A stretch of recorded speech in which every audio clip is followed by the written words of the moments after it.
அனைவருக்கும் வணக்கம். மதா பிதா குரு தெய்வ ஆசிரியன் எம்பெருமான் ஸ்ரீ உச்சிஷ்ட மகாகணபதி அனைவருக்கும் நீண்ட ஆயுளையும் நிறைந்த செல்வத்தையும் உயர்ந்த புகழையும் விஞ்ஞானத்தையும் பேரறிவையும் பிரபஞ்ச ஞானத்தையும் பெருமிடம் வழங்கட்டும். அனைவருக்கும் எனது மானசீகமான வாழ்த்துக்கள், மானசீகமான ஆசை. அனைவரையும் ஜிகஸ்டோ அன்புடன் வரவேற்கு. நம்ம இன்னைக்கு பார்க்க போற பதிவுல 7ஆம் அதிபதி எந்த இடங்கள்ல இருந்தா என்ன பலன்கள் அப்படின்னு 2-3 இடங்களை மட்டும் பார்ப்போம். இந்த 7ஆம் அதிபதி அப்படின்னு சொல்லக்கூடிய ஒரு கிரகம் நமக்கு மனைவி எப்படி அல்ல கணவர் எப்படி வாழ்க்கை துணையா அமைய போகிறாருங்கிற ஒரு தீர்மானத்தை சொல்லணும். இது எப்ப முழுசா நம்ம எடுத்துக்கிறோம் அப்படின்னா, 7ல கிரகம் இல்லாத போது 7ஆம் அதிபதிக்கு முழு பலம். 7ல ஒரு கிரகம் இருந்துட்டா 7ஆம் அதிபதிக்கு பாதிதான் பலம். நல்லா ஞாபகம் வச்சுக்கணும். ஏன்னா இந்த 7ஆவது வீட்டு பலனை யார் செய்ய போறாங்கன்னா அந்த 7 நிக்கிற கிரகம் செய்யும். இந்த கருத்தை நல்லா உள்வாங்கிட்டீங்கன்னா இந்த 7ஆம் அதிபதியுடைய குழப்பம் எப்பவுமே வராது.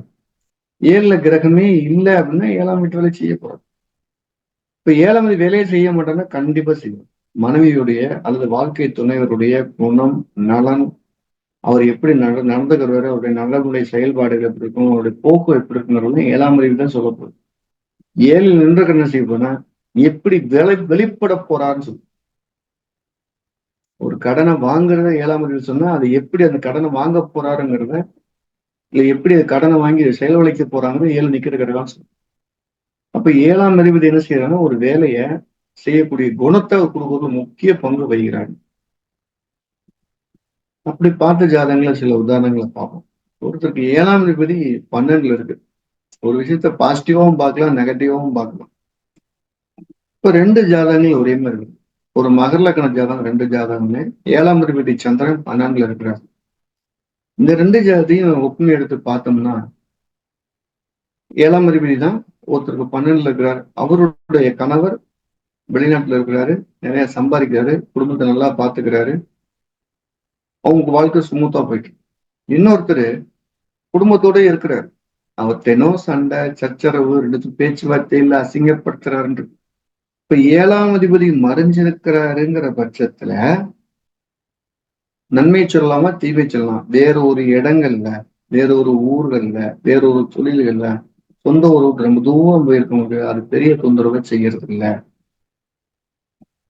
கணவன் மனைவி பிரிஞ்சு வெவ்வேறு இடங்கள்ல வேலை செஞ்சு இல்லைன்னா ஒரு இடத்துல குடுத்தனம் பண்றாங்கன்னா அதுவும் தொந்தரவு பண்றது இல்லை. 2 பேரும் ஒரே இடத்துல இருந்து ஒருத்தர் மட்டும் வேலைக்கு போனாங்கன்னா அது கடுமையான காயத்தை கொடுக்குதுங்கிறதுல மாற்று கருத்து இல்லாம பண்ணும். நான் சொன்ன மகர லக்ன ஜாதகத்துக்கு 7ஆம் அதிபதி சந்திரன் 12ல இருக்காரு. மனைவி ஹவுஸ் ஒய்ஃபா இருக்காங்க. கணவர் மட்டும் சம்பாதிக்கிறார். சம்பாதிக்கக்கூடிய வருமானம் 10ல கோவம் வரும்போதெல்லாம் மனைவியை காயப்படுத்த நிம்மதி இல்லாததுக்கு நீதான் காரணங்கிற மாதிரி பேசி. இன்னொரு பொண்ணு ஜாதகம், அது ஒரு ரிஷப லக்ன ஜாதகம், 7ஆம் அதிபதி செவ்வாய் 12ல இருக்கு. அப்போ அந்த 7ஆம் இடத்தை பார்க்கும். அவர் என்ன செய்யலாம், சொந்த ஊரை விட்டு வேற ஊர்ல போய் இருக்கிறார். மனைவி வேற ஊர்ல இருக்கிறாங்க. 2 பேரும் சம்பாதிச்சு குடும்பத்தை காப்பாத்துன்னு ரொம்ப கடுமையா போறாங்க. 2 பேரும் ஒண்ணும் சேராங்க ஒரே வீட்டுக்கு. சண்டை இல்லை, ஆனா 2 பேரும் சம்பாதிக்கிறாங்க. இந்த இடத்துல நம்ம கவனிக்க வேண்டிய நோட் என்னன்னா, முக்கியமான குறிப்பு முக்கியமான குறிப்பு என்ன அப்படின்னா, 7ஆம் அதிபதி 12ல இருக்கும்போது 2 பேருடைய வருமானமும் தேவை. 2 பேரும் சொந்த ஊரை விட்டு சொந்த இடங்களை விட்டு வேற ஊர்ல வருமானம் பண்ணி கொடுத்தனம் பண்றது ரொம்ப சிறப்பு.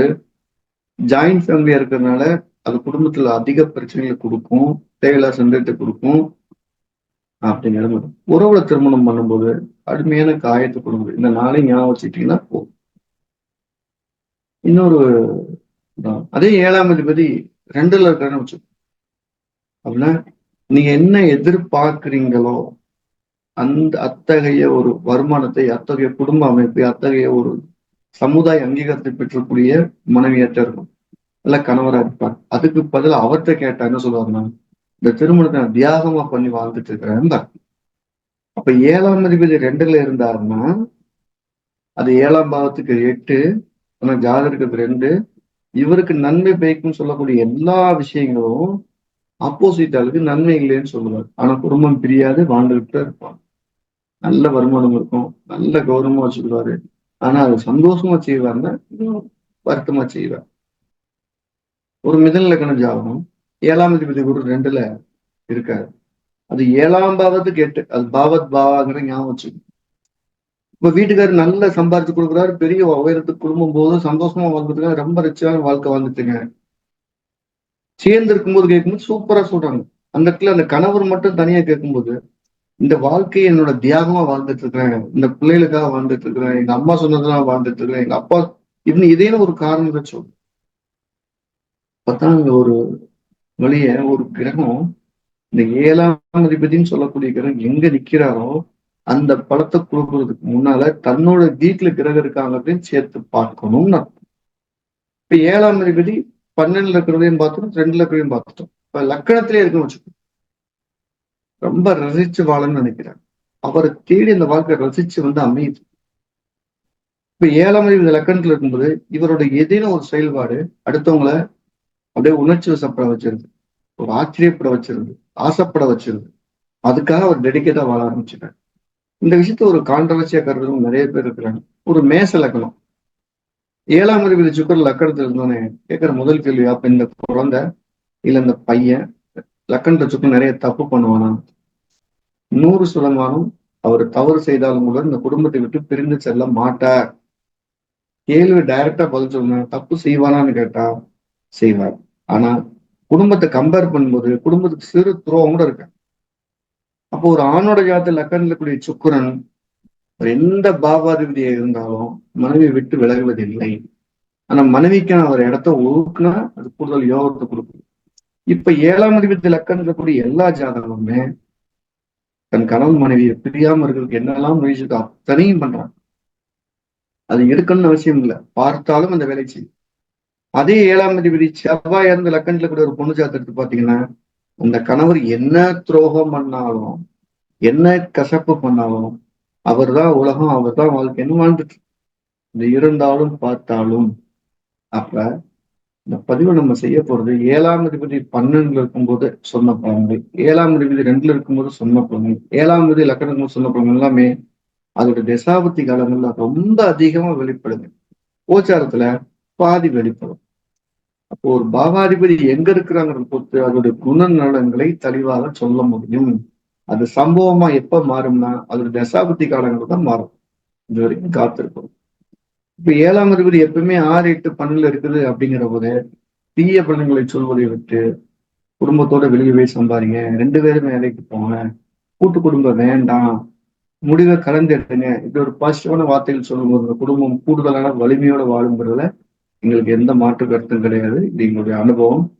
நம்ம ஜிகேஸ்டோ என்ன செஞ்சுட்டு இருக்கோம் அப்படின்னா ஒரு தரமான ஒரு தெளிவான திட்டமிட்ட ஜோதிட வகுப்புகள் நடத்திட்டு இருக்கோம். அதுலயும் அடிப்படையில இருந்து கொண்டு வரணும் அப்படிங்கிற நோக்கத்துக்காக அடிப்படை வகுப்பே ரொம்ப தரமா இருக்கிற மாதிரி பார்த்துருக்கோம். ஜோதிடம் படிக்கணும் விரும்புறவங்க, வாழ்க்கையில் சிறப்பா இருக்கணும்னு விரும்புறவங்க கீழ்கண்ட நம்பரை போன் பண்ணி அடிப்படை வகுப்பை சேர்ந்து படிக்கலாம். இதுக்கு முன்னாடி ஜோதிடம் படிச்சிருந்தாலும் கூட எங்களுடைய அப்ரோச் ரொம்ப டிஃப்ரெண்டா ஈஸியா இருக்கும். அதுல கணிதங்கள் இருக்காதுங்கிறது கூடுதல் சிறப்பு. ரொம்ப கணிதங்கள் கொடுத்து உங்களுக்கு போர் அடிக்காம இதுதான் இதுதான் அப்படிங்கிற மாதிரி ஒரு லாஜிக். ஜோதிடம் படித்ததற்கு முன்னால படிச்சதுக்கு பின்னால உங்களுடைய குணங்கள் கண்டிப்பா மாறி இருக்கும். எந்த மாற்று கருத்துமே கிடையாது. ஸோ அடிப்படை வகுப்புங்கிறது ஒரு விளக்கு எடுத்துட்டு நீங்க வாழ்க்கையில் நிறுத்தி உங்க வாழ்க்கை பகுதியில போற மாதிரி ஒரு தெய்வமே கூட வழிநடத்துற மாதிரி இருக்கும். அதுக்கு எங்களுடைய ஜோதிடத்துடைய அடிப்படையும் உயர்நிலையும் சிறப்பாக பயன்படும். ஏற்கனவே அடிப்படையெல்லாம் படிச்சுட்டு எனக்கு பலன் சொல்ற மாதிரி தான் தடுமாற்றம் இருக்கு அப்படின்னு நினைக்கிறவங்க ஏப்ரல் மாசம் 3ஆம் தேதியில இருந்து உங்களோட உயர்நிலை ஆரம்பிக்க இருக்குது. 2 வகுப்புமே அடிப்படையும் சரி உயர்நிலையும் சரி 2மே ஆன்லைன்ல தான் நடக்க போகுது. படிக்க விருப்பங்களுக்கு கீழே நம்பர் தொடர்ந்து முன்பதிவு செய்து பயன்பெறலாம். ஜோதிடம்ங்கிறது ஒரு மிகச்சிறந்த ஆயுதம். வேதத்தோடைய கண்ணு. அதை உணரும் போது இதை புரிய வைக்கிறது கஷ்டம், உணர வைக்கலாம். உணரும் போது ஒரு அற்புதமான ஒரு உணர்வை நீங்க பெறுவீங்கல்ல, எனக்கு எந்த மாற்று கஷ்டம் இல்லை. ஸோ அனைவரையும் அன்போடு அழைக்கின்றேன். எல்லாம் வல்ல எம்பெருமான் ஸ்ரீ உச்சிஷ்ட மகாகணபதி அனைவருக்கும் நீண்ட ஆயுளையும் நிறைந்த செல்வத்தையும் உயர்ந்த புகழையும் மெய்ஞானத்தையும் பேரறிவையும் பிரபஞ்ச அறிவையும் வழங்கட்டும். நம்ம இந்த பதிவை ஒரு 3 நாள் பதிவா போகணும். அடுத்து 3ஆம் மரம், அடுத்து 4ஆம் மரம், 7ஆம் மணி மற்ற பாவங்கள் என்னங்கிறதையும் பார்ப்போம். இன்னும் அடுத்த பதிவில் சந்திக்கலாம். வாழ்த்துக்கள்.